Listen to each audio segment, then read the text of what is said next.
Baik, Bismillahirrahmanirrahim. Assalamualaikum warahmatullahi wabarakatuh. Alhamdulillahirrahmanirrahim. Puji dan syukur kehadirat Allah Subhanahu wa Ta'ala, berkat rahmat dan hidayahnya kita dipertemukan kembali di semester yang berikutnya untuk Bapak dan Ibu sekalian. Terima kasih sudah menonton untuk video ini, dan video ini ditujukan untuk membahas mengenai RPS dan juga membahas mengenai pertemuan pertama, di mana ini merupakan pertemuan perdana di kelas APSI. Jadi selamat datang untuk di mata kuliah Manajemen Pemasaran Organisasi dan Bisnis. Yang pertama yang saya ucapkan terima kasih tadi yang sudah menonton, dan yang kedua ucapkan selamat juga pada hari ini yang merayakan eh, apa namanya Hari Paskah ya, atau Jumat Agung bagi yang merayakannya. Dan oleh karena itu, karena ini tanggal merah, sehingga kita melaksanakan perkuliahan ini secara online dan terpisah waktunya. Jadi saya sengaja untuk merecord, dan ini atas arahan dari program studi dari Pak Rizal. Baik, saya akan menyampaikan terlebih dahulu mengenai RPS mata kuliah ini. Mata kuliah ini eh, namanya adalah Manajemen Pemasaran Organisasi Non-Bisnis. Kemudian koordinator mata kuliahnya saya sendiri. Dan ini ketua program studinya sudah diganti ya, maksudnya ini adalah Bu Eka ya. Kemudian capaian pembelajaran lulusannya terdiri dari sikap, ada sikap satu, kemudian sikap yang keempat, kemudian ada keterampilan umum satu dan keterampilan umum dua sampai yang kelima, lalu keterampilan khususnya dan penguasaan pengetahuan nomor pertama. Lalu berikutnya untuk CPMK ini kita ada empat. Yang pertama adalah saudara nanti diharapkan mampu memaknai, mencontohkan, menjelaskan konsep pemasaran untuk sektor komersial dan sosial, kemudian menyimpulkan, menjelaskan perencanaan strategis pemasaran sosial, kebutuhan dan sumber daya riset dan pemetaan lingkungan internal dan eksternal, kemudian juga mampu menyimpulkan, menjelaskan seleksi pasar sasaran, tentunya untuk di pemasaran sosial, kemudian menetapkan tujuan dan sasaran, hal yang sasaran, serta persaingan di bidang manajemen pemasaran sosial ini. Yang terakhir, diharapkan saudara juga mampu menyimpulkan dan menjelaskan perancangan bauran pemasaran sosial yang terdiri dari 4P tersebut, dan membuat perencanaan pemasaran sosial. Untuk sub CPMK, ini terdiri dari L11, di mana dari M4 yang tadi saya breakdown menjadi 11 pembahasan materi, yaitu konsep pemasaran untuk sektor komersial dan sosial, kemudian juga strategi pemasaran sosial, kemudian juga kebutuhan dan sumber daya riset di pemasaran sosial, lalu pemetaan lingkungan internal dan eksternal, lalu seleksi pasar sasaran dan penetapan tujuan sasaran atau segmenting dan targeting, lalu menjelaskan khalayak sasaran dan persaingannya, menjelaskan audiens dan persaingan di pemasaran sosial, lalu perancangan produk dan penawaran pasar sebagai sebagai pemburuan pemasaran yang pertama, lalu menjelaskan biaya dan perubahan perilaku, dan kemudian kemudahan akses dan perancangan pesan serta media promosi. Terakhir, yaitu membuat perencanaan pemasaran sosial. Dari 11 L tersebut, kemudian itulah yang menjadi materi pembelajaran, dan bukunya dari Philip Kotler, Nero Roberto, Nancy 2002, tentang social marketing yang berjudul Improving the Quality of Life versi kedua. Kemudian juga pendukungnya ada Philip Kotler and Kevin Lynn Keller di Marketing Management edisi 14. Kemudian juga ada Diktat Manajemen Pemasaran Organisasi dan Bisnis. Untuk tim pengajarnya ada saya sendiri, ini ibu dokter kita saat ini tidak mengajar di kelas aksi, dan mata kuliah persyaratnya adalah perilaku konsumen. Untuk pembagian ke dalam minggu atau pertemuan, selama 2 minggu kita akan membahas mengenai mendefinisikan pemasaran sektor komersial dan sosial. Kemudian juga di minggu ketiga ada perencanaan pemasaran sosial. Lalu yang minggu keempat kita akan melanjutkan pada menentukan kebutuhan dan sumber daya riset. Kemudian di minggu kelima kita akan melengkapi dengan memetakan lingkungan internal dan eksternal sebagai bagian dari strategi. Dan kemudian di minggu keenam kita akan menyeleksi pasar sasaran atau yang disebut segmenting dan penetapan tujuan dan sasaran atau yang disebut targeting dalam pemasaran. Lalu ditambah juga materi mengenai memahami halayak sasaran dan persaingan atau memahami audiens dan juga persaingan di pemasaran sosial. Di pertemuan ketujuh ada UTS, kemudian di pertemuan 8 sampai dengan pertemuan 10 ini merancang penawaran pasar atau bauran pemasaran yang pertama yakni dengan produk, kemudian biaya atau price, access atau place, dan promosi ya. Promotion merupakan 4P dari pemasaran yakni bauran pemasaran. Lalu pertemuan 11 sampai dengan ke-13 kita akan tugas kelompok untuk melakukan presentasi perencanaan pemasaran sosial. Di pertemuan ke-14 akan melaksanakan UAS, dan untuk bobotnya bisa melihat yang ada di bawah ini.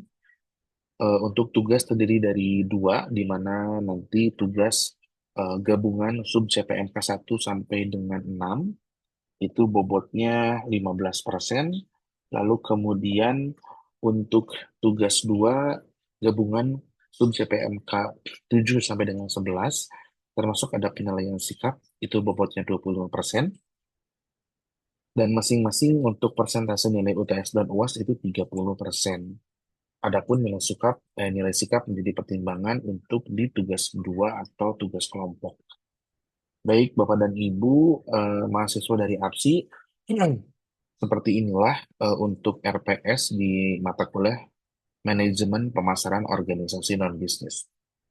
Saya akan lanjutkan pada materi untuk di pertemuan yang pertama ini, karena pada pertemuan pertama langsung ada materi yang perlu saya sampaikan.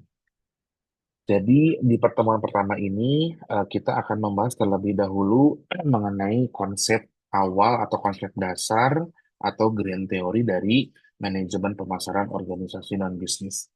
Dimulai dari sebuah quote, yaitu jalan untuk bersyukur adalah dengan berdamai dengan diri sendiri. Saya penting untuk menyampaikan kalimat pembuka ini di awal kuliah, karena di mata kuliah manajemen pemasaran organisasi non-bisnis ini adalah bagaimana kita bisa merubah perilaku seseorang yang tadinya buruk menjadi yang lebih baik, yang tadinya bisa merugikan lingkungan, kemudian dengan campaign kita bisa merubah membuat program campaign sehingga orang tidak merugikan lingkungan tapi mendukung kelestarian lingkungan. Kemudian juga selain lingkungan, ada yang berdampak pada ekonomi, ada yang berdampak pada budaya, ada yang berdampak pada sosial.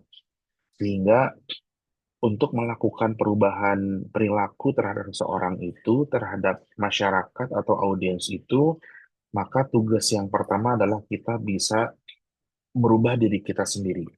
Merubah diri kita sendiri tentunya kita harus menerima apapun yang sudah Tuhan berikan kepada kita agar kita adanya kedamaian bahwa kita sudah eh, mensyukuri dengan apa yang ada, dengan kondisi yang ada pekerjaannya, dengan kondisi yang ada lebih teknis lagi gajinya, fasilitas kerja, dan lain-lain. Dan kemudian juga perlu ada dalam istilah Islam atau Muslim ya, ada istilah keikhlasan. Karena dengan kunci keikhlasan ini, dengan kunci bersyukur itu kita bisa melaksanakan tugas sebagai pemasar eh, marketer dalam pemasaran sosial. Karena yang kita tuju bukanlah kita menjual produk, yang kita tuju bukanlah untuk targetnya itu profit eh, orientation ya, namun kita non-profit orientation atau orientasinya itu tidak keuntungan perusahaan, tetapi adalah kemaslahatan bagi orang banyak, kemaslahatan atau kebaikan bagi lingkungan, sosial, budaya, dan ekonomi. Sehingga ini merupakan tugas marketer yang sangat berat. terutama di negara-negara berkembang di mana kepentingan pribadi masih sangat mendominasi. Oleh karena itu, orang yang melakukan perubahan sosial ini atau yang lebih khusus marketing sosial ini juga tidak banyak. Adapun organisasi-organisasinya saat ini memang sudah ada ya beberapa yang menjadi ikon atau menjadi eh, sebuah organisasi besar menjadi percontohan. Namun dalam prakteknya organisasi tersebut juga masih banyak melakukan kesalahan, banyak melakukan kekurangan dan perlu kita perbaiki.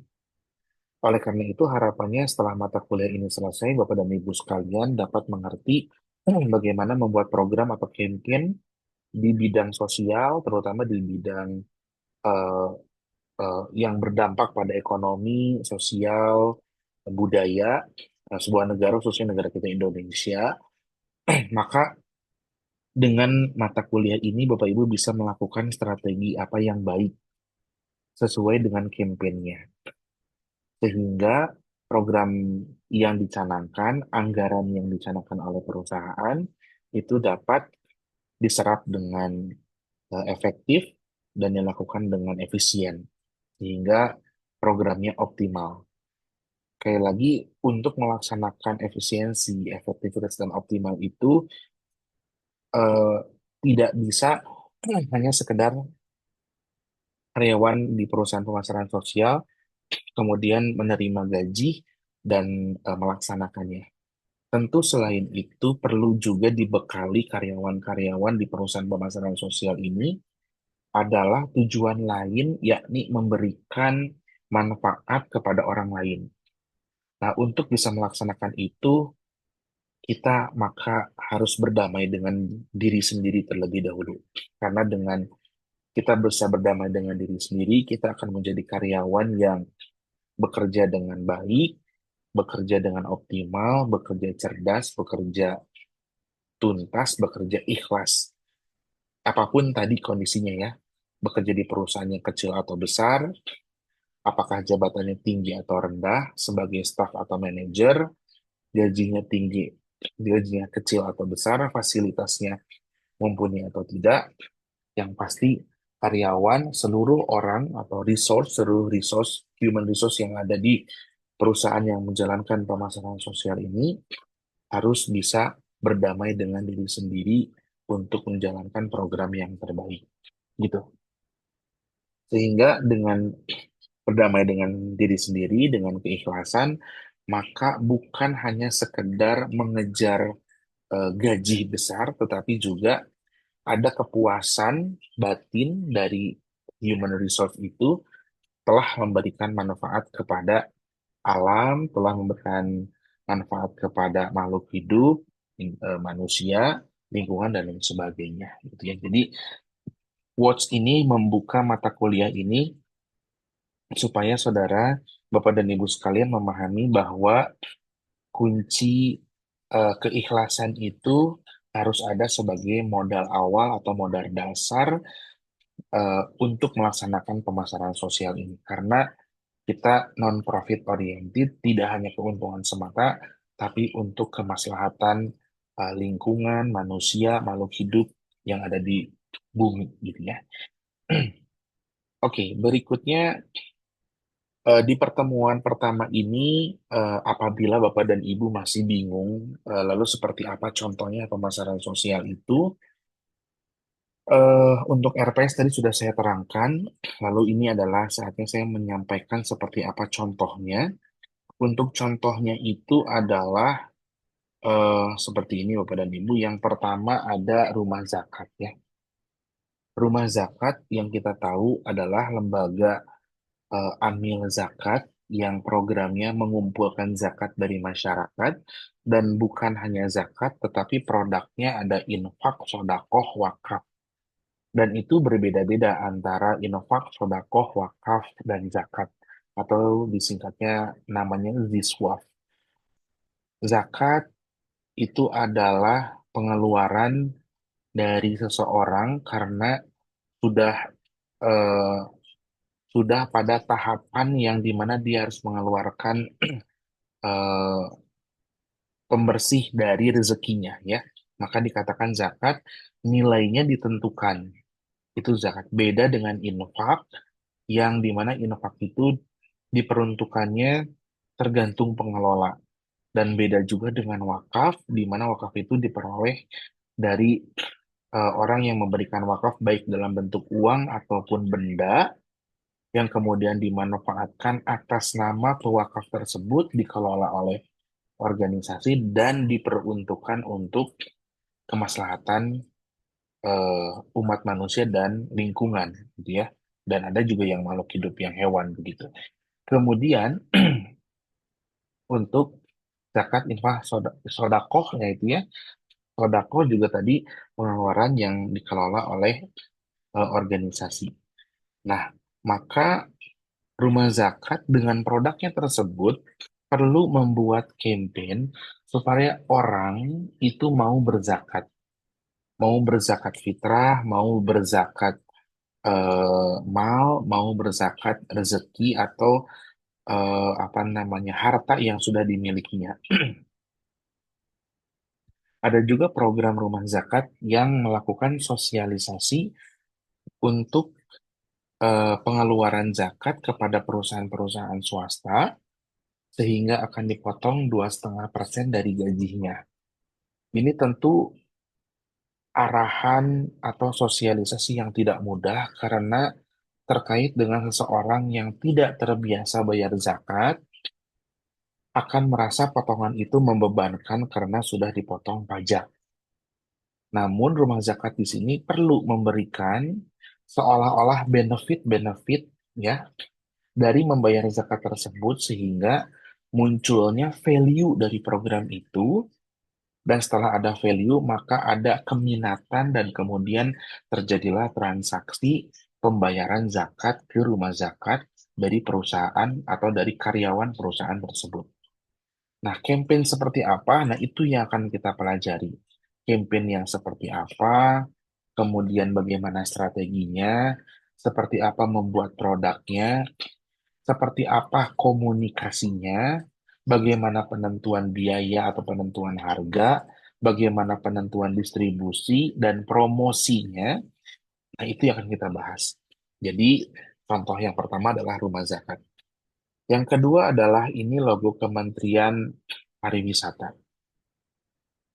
Kementerian Pariwisata adalah sebuah organisasi yang berada di bawah pengelolaan negara, di mana tujuannya adalah kementerian ini bisa mempromosikan wilayah-wilayah atau tempat-tempat pariwisata di Indonesia, baik untuk wisatawan dalam negeri dan mancanegara. Campaign mengenai bagaimana memasarkan, mengenalkan, dan membuat orang tertarik supaya datang berkunjung ke tempat wisata.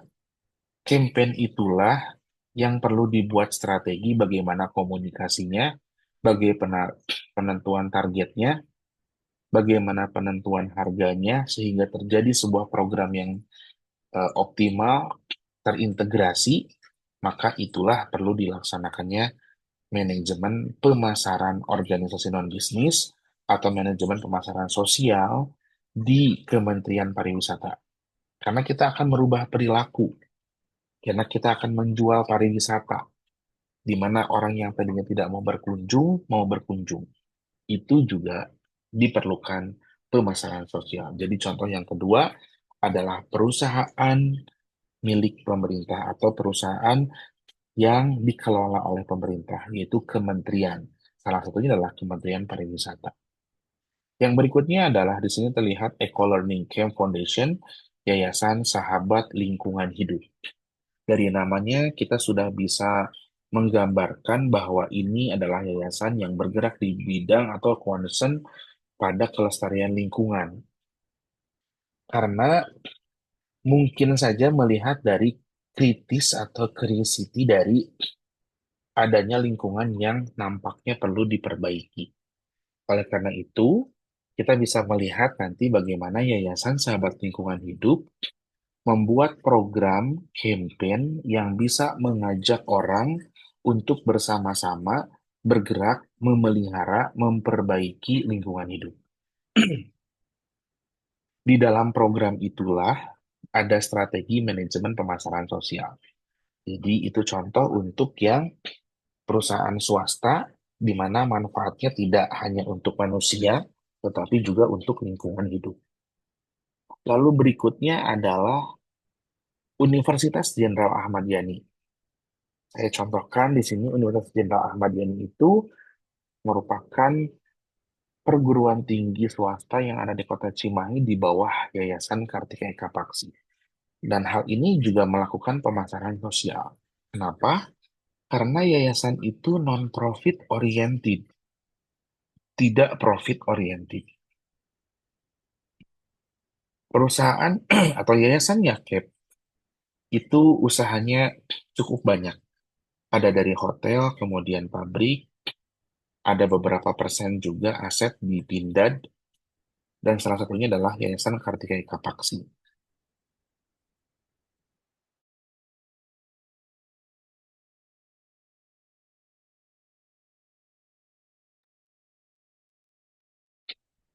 Dan beberapa sekolah atau universitas di bawah Yakep ini ada Unjani Cimahi, ada Unjani Jogja. Untuk Unjani Cimahi dan Jogja ini dikatakan perlu manajemen pemasaran sosial karena tujuannya adalah memberikan seluas-luasnya kesempatan pendidikan kepada seluruh masyarakat Indonesia. Sehingga dalam pelaksanaannya tidak hanya semata untuk mencari keuntungan yang ada di Unjani, tetapi juga eh, dana operasional yang ada di dalam Unjani ini dikelola untuk menjadikan pendidikan yang baik, pembiayaan untuk operasional, untuk gedung, untuk sarana prasarana, fasilitas untuk mahasiswa, seluruh kegiatan mahasiswa termasuk pembayaran operasional, pembayaran tenaga kependidikan, dan dosen. Jadi, yayasan juga termasuk perusahaan atau legal formal badan hukum yang melaksanakan pemasaran sosial. Berikutnya ada koperasi. Koperasi juga badan hukum yang perlu melaksanakan strategi pemasaran sosial. Karena di dalam koperasi ini tidak hanya semata untuk mencari keuntungan, tetapi juga untuk kesejahteraan sosial dari pemilik saham koperasi. Disebutnya adalah anggota koperasi. Sehingga muncul prinsip koperasi itu adalah dari anggota, oleh anggota, untuk anggota. Modalnya dari anggota, dikelola modalnya oleh anggota, dan keuntungannya untuk anggota. Sehingga ada azas keadilan di dalam koperasi itu, yakni one man, one vote, gitu ya, dalam RUPS. Namun di dalam koperasi ini istilahnya bukan RUPS, tapi RAT, Rapat Anggota Tahunan. Sehingga ketika anggota koperasi masuk ke koperasi menjadi anggota, maka tujuan koperasi yang pertama adalah koperasi memberikan manfaat sebesar-besarnya kepada anggota tersebut dengan layanan dan produknya. Koperasi itu layanan dan produknya itu ada koperasi konsumen. Dia menjual produk. Ada juga koperasi keuangan atau koperasi simpan pinjam. Maka layanan pertama adalah memberikan layanan simpanan, dan memberikan layanan pinjaman. Lalu juga ada koperasi SU, koperasi serba usaha. Dia bisa meminjamkan uang atau modal kepada anggota. Dia juga bisa cek satu dua, cek satu dua. Oke, dia juga bisa eh, menjual produk kepada anggota dengan harga yang lebih murah. Contohnya itu adalah PTPN, koperasi PTPN yang menjual seperti Alfamart, Indomart, minimarket, dan ada harga khusus untuk anggota koperasi. Nah, harga khusus untuk ang- eh, harga khusus untuk anggota koperasi itu, oke, eh, harga khusus untuk anggota koperasi itu merupakan manfaat atau layanan yang diberikan dari koperasi untuk anggota supaya merasakan manfaat menjadi anggota koperasi. Itu untuk koperasi. Dan yang terakhir ini contohnya adalah rumah yatim, di mana mengelola anak-anak yatim dan untuk operasional anak yatim itu, operasional yayasannya mengelola anak yatim, maka melaksanakan program pengajuan atau produk yang ditawarkan kepada masyarakat, yakni membayar zakat ke rumah yatim. Di sini dituliskan saatnya zakat 2,5% saja dari penghasilan Anda. Ini ajakan campaign yang dilakukan rumah yatim kepada masyarakat Indonesia.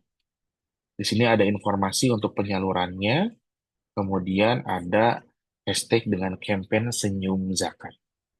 Nah, di antara seluruh ini, baik itu rumah zakat, kemudian pariwisata, Kementerian Pariwisata, kemudian yayasan yang bergerak di bidang lingkungan, atau universitas di bawah yayasan, atau koperasi, dan juga seperti eh, organisasi sosial seperti rumah yatim, ini semuanya melakukan campaign, kampanye, atau ajakan kepada masyarakat untuk melaksanakan ikut serta atau turut andil dalam programnya. Nah, bagaimana supaya masyarakat ikut serta atau turut andil? Take satu, take satu, oke. Turut andil dalam program tersebut, maka dibutuhkanlah pemasaran sosial atau strategi pemasaran sosial. Dan itulah yang akan kita pelajari selama 1 semester ke depan ini. Itu. Berikutnya, yang terdekat kasusnya adalah bagaimana beberapa tahun ke belakang kita mengalami tersebarnya virus COVID-19. Dampak dari itu adalah physical distancing dan termasuk di antaranya kegiatan yang bergantung kepada fisik itu dikurangi bahkan dibatasi. Hingga sampai tahun 2023 awal ya atau tengah mulai muncul ada perbaikan dari kondisi virus ini dan lingkungan khususnya negara kita Indonesia dan saat itulah mulai ada campaign mengenai bagaimana masyarakat Indonesia untuk bisa divaksin untuk mengamankan saling mengamankan satu masyarakat dengan masyarakat yang lainnya. Bahkan beberapa izin seperti contohnya adalah izin pariwisata itu mensyaratkan seseorang harus melalui pengalaman sudah divaksin COVID-19. Ada yang 1 kali, ada yang 2 kali, bahkan ada yang 3 kali.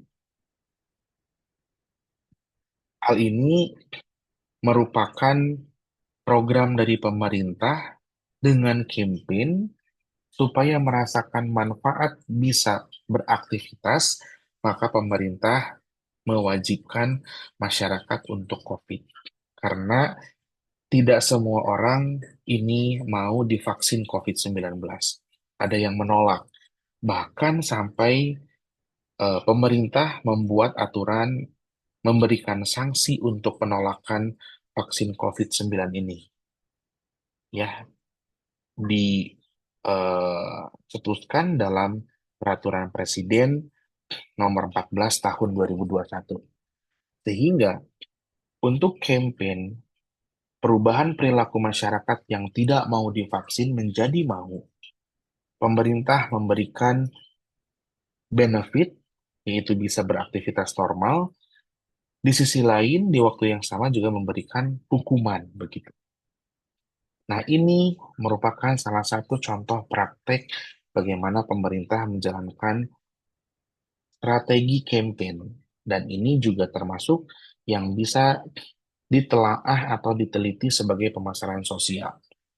Namun menurut Kotler, di dalam bukunya, bahwa hukuman yang diberikan atas program yang ditawarkan ini adalah, mohon maaf, cek 1, 2, 3, ini adalah cara paling akhir atau strategi paling eh, alternatif terakhir. Karena yang utamanya itu adalah bagaimana sebaiknya pemerintah ini memberikan ajakan yang baik atau membuat program yang menarik sehingga orang atau masyarakat mau divaksin itu tidak terpaksa, tetapi karena sukarela. Nah, istilah atau gerakan dari masyarakat atas kesukarelaan ini itu merupakan goals terbesar dari pemasaran sosial. Jadi, ketika sulitnya sukarela itu diperoleh dari masyarakat, maka paling ujung alternatif kampanyenya adalah dengan melakukan pemberian sanksi. Dan tentu ini yang tidak diharapkan sebetulnya di dalam manajemen pemasaran sosial. Baik, berikutnya adalah apa yang dimaksud dengan pemasaran sosial. Oke, yang dimaksud pemasaran sosial itu adalah penggunaan prinsip-prinsip dan teknik-teknik pemasaran dalam mempengaruhi halayak sasaran agar secara sukarela untuk menyetujui, menolak, memodifikasi, menghapus sebuah perilaku sehingga mendapatkan manfaat baik individu, kelompok, maupun masyarakat secara keseluruhan. Ini menurut Kotler, Roberto, and Lee tahun 2000. Saya sudah tegaskan tadi di awal bahwa ajakan proses mempengaruhi itu adalah ciri dari pemasaran sosial. Apa bedanya dengan pemasaran komersil, Pak? Sama-sama itu mempengaruhi, sama-sama itu mengajak. Bedanya adalah adanya kesukarelaan yang ada atau yang hadir dalam diri seseorang untuk satu, apakah menyetujui program, apakah menolak program, memodifikasi program, atau menghapus program. Tentu kalau programnya positif, maka harapannya masyarakat dapat sukarela menyetujui. Contoh misalkan COVID-19. Adanya vaksin COVID, harapan pemerintah, masyarakat secara sukarela menyetujui. Ya. Kemudian campaign mengenai narkoba, campaign mengenai judi online, campaign mengenai pinjaman online ilegal. Harapannya pemerintah bahwa masyarakat secara sukarela, secara sukarela menolak tentang hal-hal yang tadi, narkoba, kemudian eh, pinjaman online ilegal, kemudian judi online. Dan banyak pemerintah ini melakukan, atau bukan pemerintah, banyak di negara ini yang harus programnya kita secara sukarela tolak begitu. Jadi programnya itu adalah harapan program itu masyarakat secara sukarela menolak itu, ya. Contohnya hal-hal yang tidak baik ini ya, seperti KDRT itu kita harus tolak, ya. Apa namanya? aktivitas atau perilaku KDRT itu. Kemudian seks bebas, ya. Kemudian juga apa namanya, kenakalan remaja, premanisme, dan lain sebagainya. Ini yang hal-hal itu terlihatnya negatif, ya. Lalu memodifikasi. Memodifikasi ini adalah perubahan perilakunya itu diharapkan oleh pemerintah bahwa masyarakat perubahan perilakunya itu bisa memodifikasi yang sudah ada. Contoh saat ini, kendaraan, di mana jalan terbatas, tidak bertambah. Namun kendaraan seiring waktu bertambah. Maka harapannya pemerintah contohnya membuat lebih banyak kendaraan umum, baik itu eh, bus atau kereta atau dan lain sebagainya.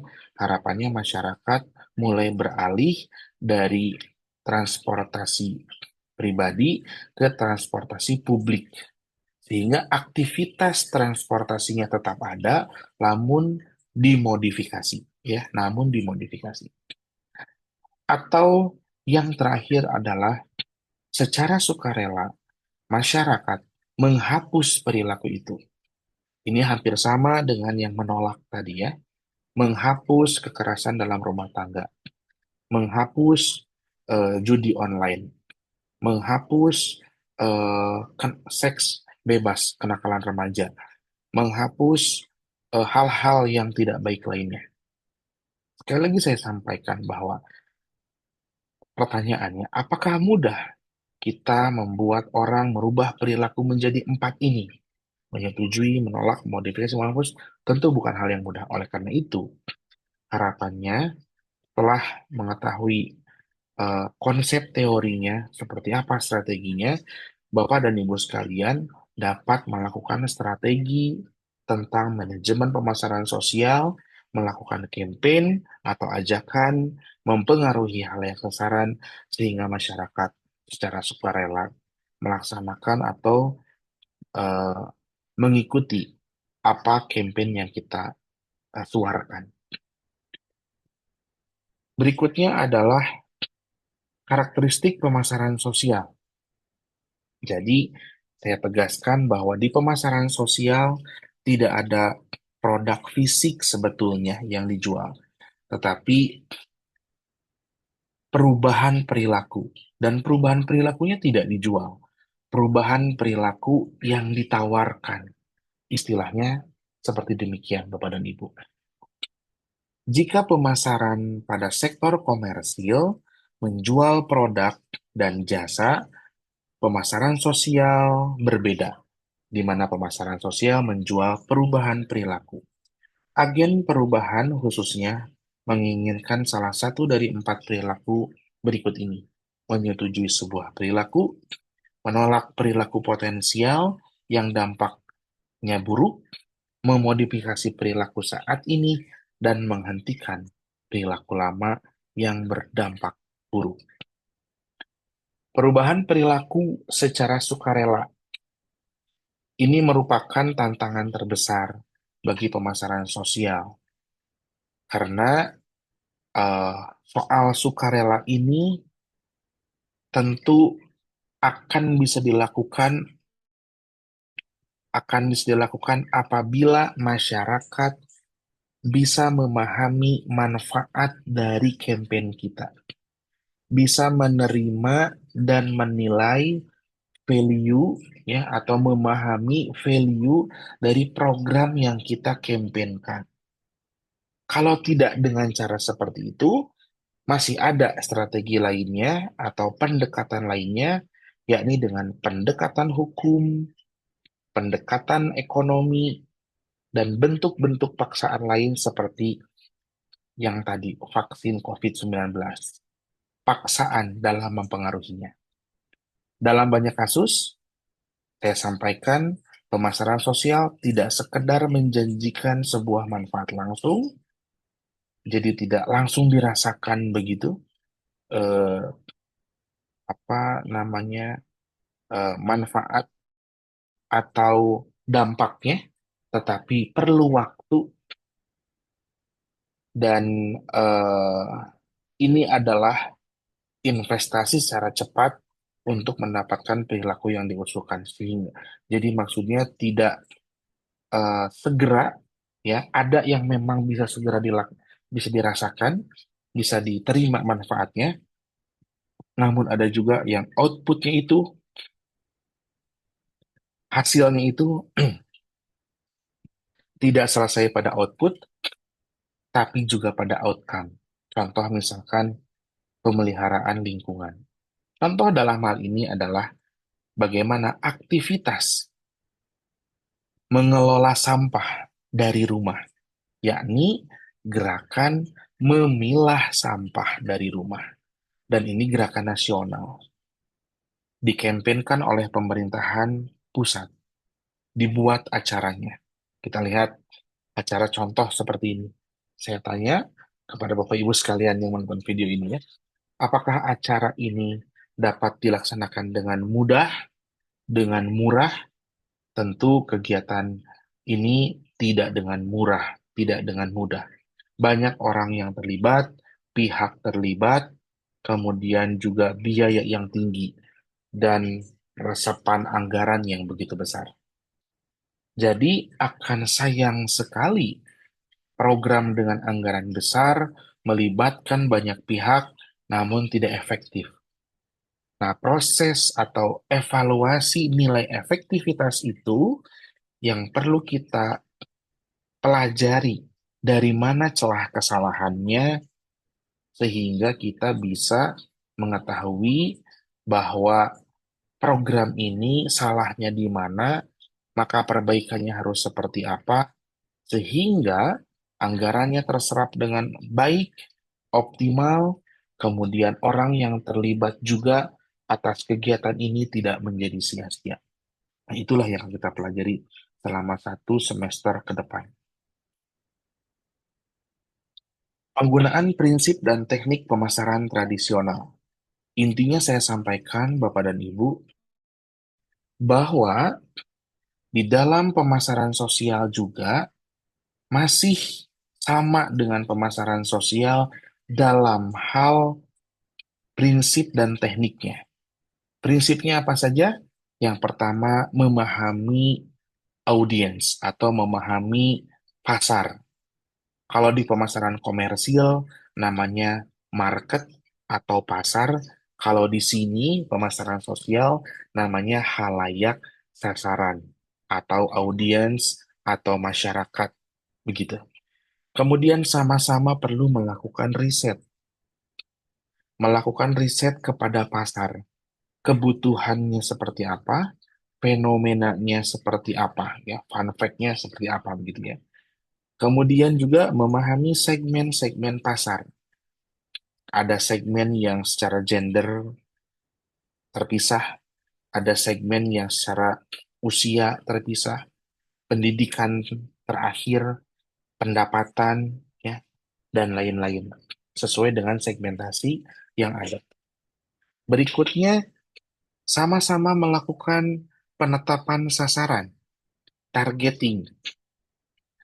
Karena anggaran perusahaan terbatas, anggaran negara juga terbatas, sehingga program yang dicanangkan untuk pemasaran sosial itu harus optimal.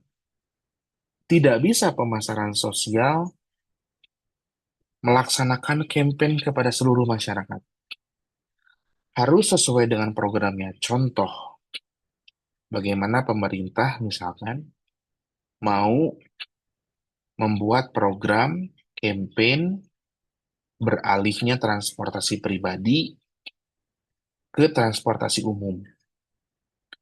Itu perlu difikirkan, membuat strategi yang baik, seperti apa komunikasinya, ya, media yang harus dipilih, siapa targetnya, sehingga komunikasinya masuk pada target tersebut dan efektif. Sehingga anggaran yang dikeluarkan efektif efisien karena sesuai dengan target. Demikian. Berikutnya, sama-sama melakukan atau memiliki bauran pemasaran. Bauran pemasaran terdiri dari 4P: produk, price, place, promotion. Bedanya, kalau di komersil, produk itu adalah barang atau jasa yang ditawarkan untuk dijual. Kalau di pemasaran sosial, produknya adalah perubahan perilaku yang, bentar Bapak dan Ibu,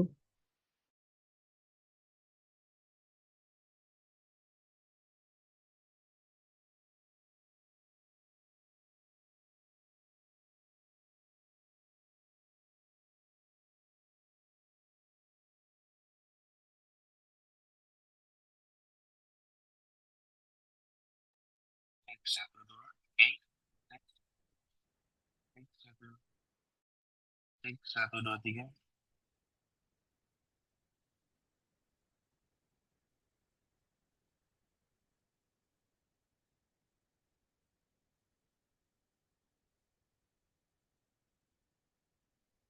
take satu dua tiga, take satu,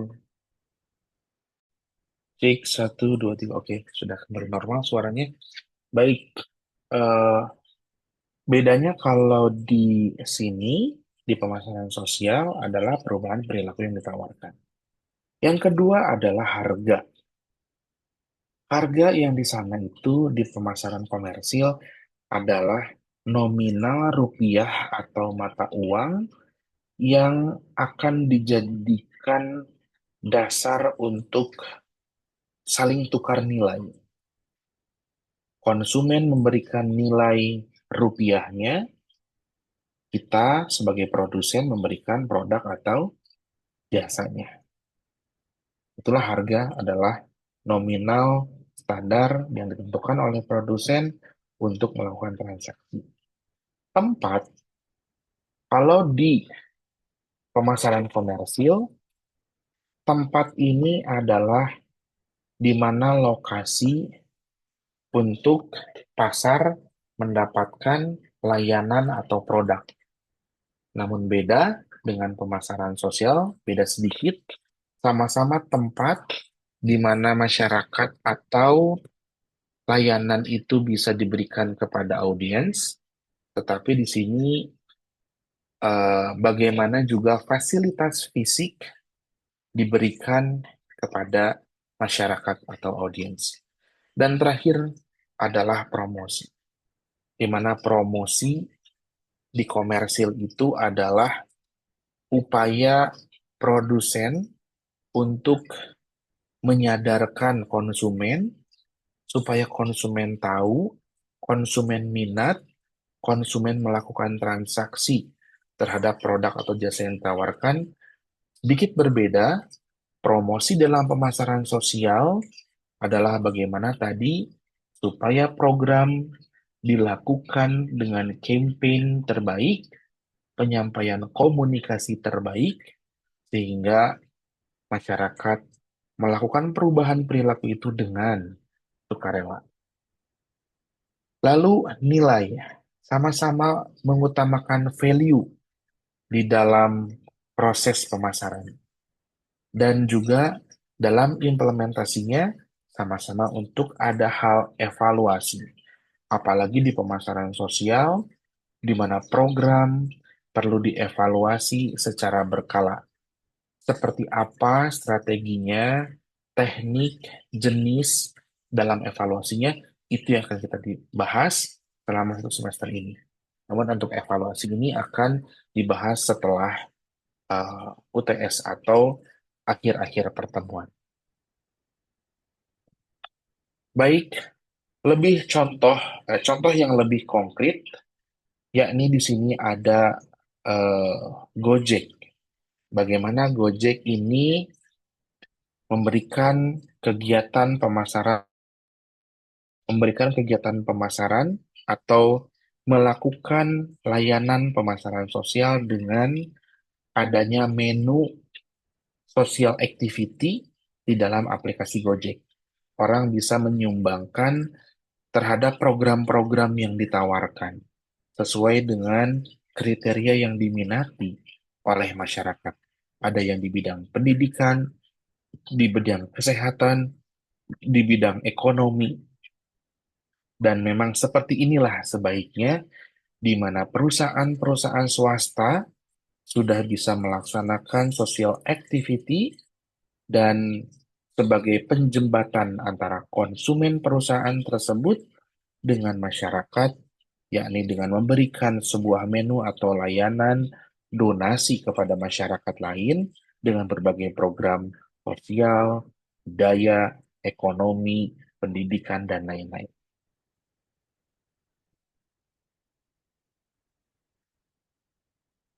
Terakhir, ini sebelum ke materi untuk di pertemuan kedua,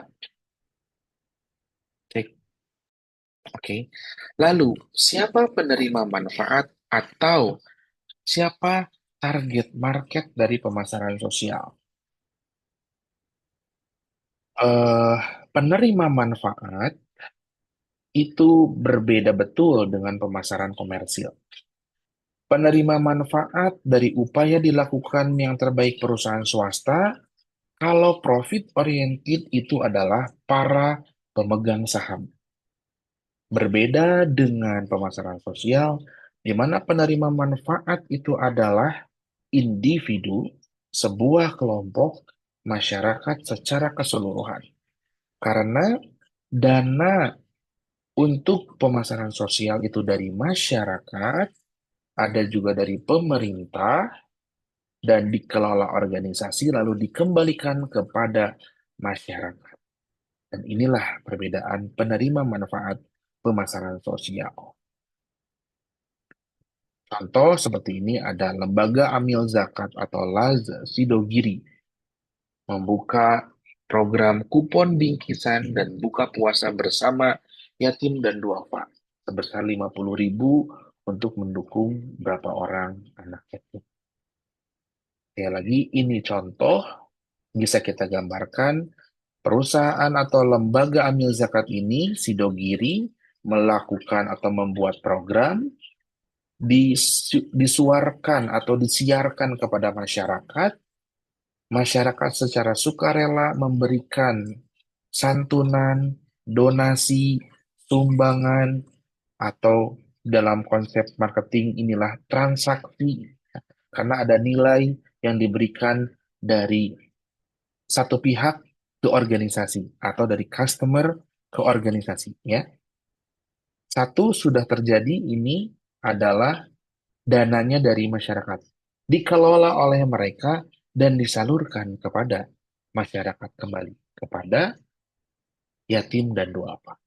Nah, inilah contoh dari program, contoh dari perusahaan swasta, organisasi yang melaksanakan pemasaran sosial. Banyak contoh lainnya kita akan bahas di pertemuan-pertemuan berikutnya. Namun untuk pertemuan satu ini kita cukupkan demikian. Kita akan ketemu lagi di minggu depan, di hari Jumat, tentunya dalam keadaan yang sehat mudah-mudahan, perkuliahan secara online, namun kita secara live. Terima kasih saya ucapkan. Mohon maaf apabila ada kendala-kendala teknis dalam perekaman ini, ada kesalahan dari saya. Mohon maaf, dan kita akan bertemu kembali di minggu depan. Terima kasih. Wassalamualaikum warahmatullahi wabarakatuh.